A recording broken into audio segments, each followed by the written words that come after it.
Now, the Madlanga Commission of Inquiry at the Brigitte Mabandla Justice College in Pretoria is expected to hear testimony from a new witness this morning. More witnesses, as well as people implicated in evidence before the commission, are expected to testify about allegations of criminal syndicate infiltration in law enforcement agencies.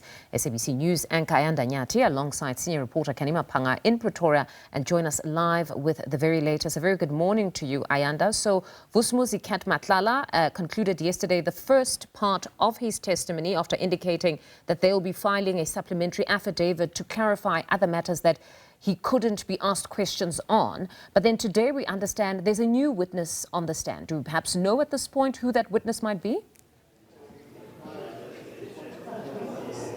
Well, the short answer, Mfundo, is no. And it's a bit different, I suppose, because by this time of the morning, we typically have a sense of who's likely to be on the stand. But perhaps what might give us a clue of why things are taking place differently this time around, if you cast your memory back to the communication we got from the Commission on Sunday, 2 days had actually been set aside for Brigitte Mabandla's appearance, and that obviously can't now take place given how things unfolded yesterday when it comes to the supplementary statement and how Annelief van der Heever, Mabandla's lawyer, wanted to proceed insofar as that is concerned. We know now that Mabandla will be back next week, Monday and Tuesday, and I suppose behind the scenes there's a few moving of the chairs, so to speak, to try and ensure that the day is not lost, especially when you consider the time constraints for this commission to wrap up their work. So as soon as we get communication, we're constantly refreshing our feeds to see whether or not there'll be any message from the spokesperson of the inquiry.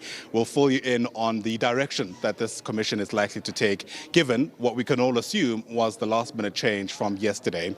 Before I bring in Canny Maphanga, perhaps let's just remind our viewers of just a moment from Mabandla's time before this commission yesterday, where at several stages he invoked his privilege to protect himself from self-incrimination. And this time around, he was speaking about matters to do with the Medicare 24 issues, which we now know are before the courts. Take a listen.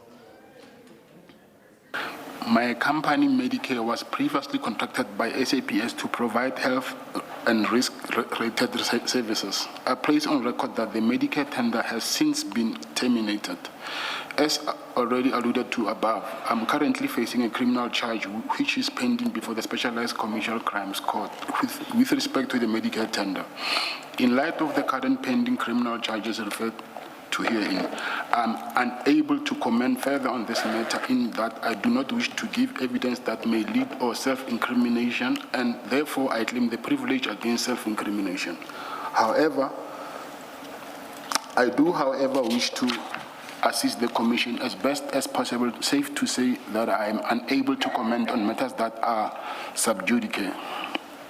I'm in any event entitled to be presumed innocent until proven guilty. I'm advised that this is a well-established legal principle which affords protection to accused persons in criminal matters. The exercise of my right to claim privilege against self-incrimination should not be viewed as an obstruction or unwillingness to assist this Commission. And that, if you like, was really the posture taken by Brigitte Mabandla at various points. And in fact, it became a clash point between his lawyer and some of the evidence leaders, the commissioners, who were insisting that even though he wants to evoke this right, he still has to answer questions that have to do with the facts around what happened. Canny Maphanga, as you mentioned, Mfundo, is our senior reporter who's been with us here at the Brigitte Mabandla Justice College.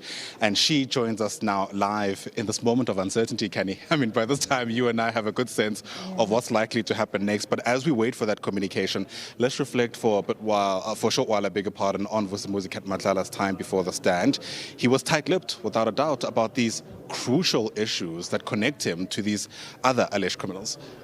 Indeed. Good morning to you, Ayanda, and to the viewers at home. Outside of him hating Brown Mokgotsi and him causing a lot of trouble for him, we actually don't know anything else beyond that particular statement as to what Brigitte Mabandla's position is on many of the allegations that he faces, because we did see that in his evidence, although he addressed some topics and distanced himself from individuals, he didn't give any meat to his denial. So it was just very vague, generalizations in terms of the denials. It doesn't actually take the commission forward in terms of the evidence it already has. So you're having on one point him addressing some things, and then where there is substantive evidence against him, one could argue, he chooses to be silent on those matters because he clearly understands the implications of delving into the information such as the impalas or some of the alleged monetary gifts that he had given to certain high-ranking SABC officials. That is documented quite well in the WhatsApp exchanges as well as other transactions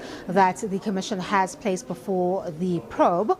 And what we're seeing is that although he's invoking this right against self-incrimination, there's a broad appliance of that particular privilege in terms of Brigitte Mabandla, which is really not how you exercise that particular privilege.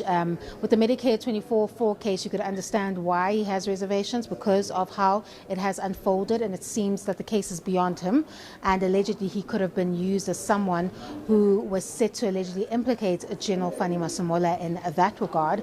But in terms of other matters, he seems to have given this blanket approach where if there's even a slight hint of possible investigations into that particular topic, he doesn't want to incriminate himself, which is really not how you apply this particular privilege. It has its limits in terms of how you exercise it before the Madlanga Commission.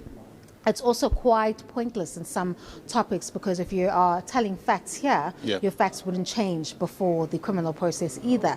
All it does is it gives a head start as to what your possible defense could be or what your understanding of the facts are. But basically, Brigitte Mabandla was of no assistance to the Madlanga Commission yesterday, and I don't imagine a scenario where he is going to be of assistance next week, as he is still facing a lot of these criminal matters. He still has the PKTT investigating that said recording, and it is likely that some of the matters that are discussed here would likely be referred for investigation or possible, if sufficient evidence exists, for possible criminal prosecution. So if that is the position now, I'm not sure why it would change next week when that same circumstance still exists then. Yeah, the invoking of this right was done before this inquiry. I mean, I think of Andrea Johnson, for example, who also chose not to speak about certain things. And the obvious question I imagine that's coming up for people watching is to what extent this is setting a precedent for these phase 2 witnesses who prefer not to speak about certain things for obvious reasons. Well, sure, but to be fair to Advocate Andrea Johnson, she didn't give a blanket application of that particular privilege. She actually did answer a lot of the questions that were put to her, except for the issue relating to the protected disclosure of Witness O in terms of how she handled the criminal complaint against Major General Faraz Khan. That's right. And because that matter was currently sitting before the MPA for a decision, she chose to protect herself in that regard. But in other issues, which were a plethora of issues that she had to answer to, she actually did give quite lengthy testimony. We saw Advocate Andrea Johnson for a number of days. Her statement was quite lengthy. So she did take the Commission into confidence about certain issues. It's whether or not she was telling the truth that remains in the air, because there's other witnesses who have come forth and contradicted what she had placed before the probe. So this time we're seeing a witness that's actually applying this privilege to all of the topics that they are asked to address, and on some they're simply silent on those matters. So it really doesn't take the Commission anywhere or assist them in the work that they're doing here in this fact-finding mission. And I don't know if there's a witness behind me or not. There isn't one, so I guess we'll have to find out what's taking place today. Absolutely. Canny Maphanga, our senior reporter, thanks very much indeed for that. As you hear, we are about to begin.